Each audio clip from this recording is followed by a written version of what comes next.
What up, good morning, ladies and gentlemen? It's your boy Eazy, and we are back with a 5-minute episode. I don't know if we say we're back. That feels like something that always comes natural. If you notice, a lot of rappers you don't even know always be saying, "It feels so good to be back." Niggas ain't never come back from nothing. It's easy. Speak easy, baby. I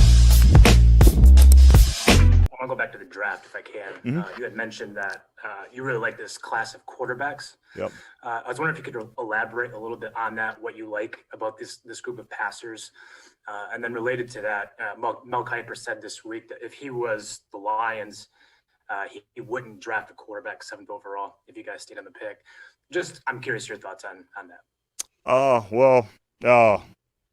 I think Kuiper, he had definitely he's been doing it for a long time, and he has his own opinion in terms of where we should go, and I think the quarterback position in general. What's cool about this year is that they're in all different flavors. You have a guy that actually can do it all, can do it from the pocket, do it with his legs. You have another guy that's probably a little bit more does it with his legs, a little bit more being creative. There's another guy that actually probably does it more from the pocket. So all the different flavors makes it very, very intriguing in terms of when you're looking across the whole scope of the class of these quarterbacks. But I do think again. When you're picking in the top 10, and I don't think you can ignore, and I think it's just smart drafting business anyways, is that when you're picking in the top 10, that you make sure that that quarterback class, very thoroughly. But I do think that to be elaborate, I definitely think that the intriguing part is that they're all different genres and flavors, and it's all about what's been great about for the Lions is that Dan and Coach Lynn, they've been in lockstep in terms of the vision's been clear in terms of when you look at scheme and this and that and all those minute details, it's okay, what do our players do best? And being that, make sure that our players are going to be put in the best position to succeed. And so, you kind of take the same approach with the quarterbacks and see what their superpower is, and is that superpower the best thing that's going to fit for the Lions? Thanks, Brad. I'm listening to that interview, or listening to that answer to that question.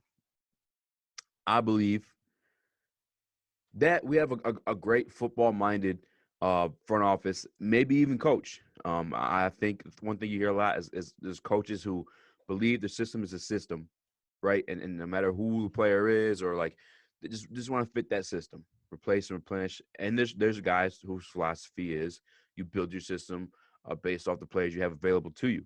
It sounds like to me that Brad Holmes and possibly maybe even Dan Campbell like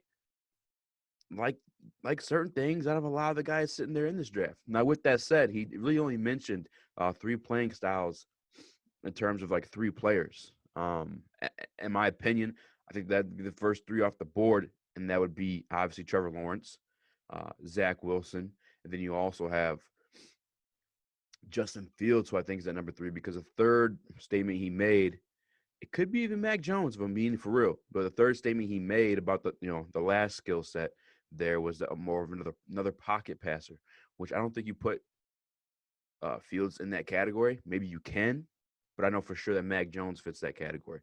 So with that said, I think I'm not off the Trigger Trey hype train, but I think I'm going to be realistic and thinking that maybe that's not going to be our approach. But we'll see, man. We'll see. He did gush over this quarterback class, though.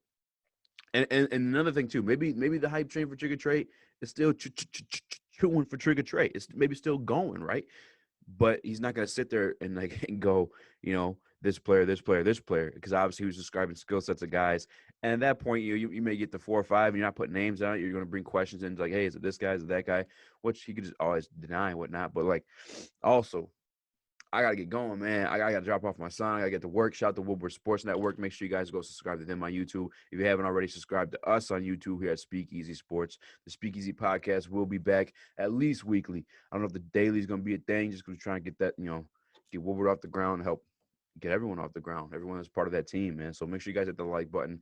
I'll drop the Woodward Sports link in there too. Make sure you check out Belize and Bell as Joik Bell, former Detroit Lion. If you guys haven't tapped into that one, two great football minds. The Morning Wood Show. Check that one out too, my man Stick, Joey, and Corey. Um, that's a good mix, man. I like what they got going on. The Hook between 3 and 5, that's hot too, for sure. That's Darren McCarty, former Detroit Red Wing, not just former Detroit Red Wing, a 4-time NHL Stanley Cup champion. Alongside him, though, is the great Tom Mazaway and the beautiful Pilar from Texas. She knows her sports a little bit. She knows her sports a little bit. And I'm not even gonna say a little bit. That's just discounting her as like a sports host. She knows her shit. So that's gonna be a good show. That one's 3 to 5. But yeah, man, make sure you guys hit the subscribe button, hit the like button. Tell me what you think, what you made of those statements. Am I misinterpreting it? I looked at it from both ways. But let me know what you guys think. Let me know who you think that third quarterback is too, by the way. But we out.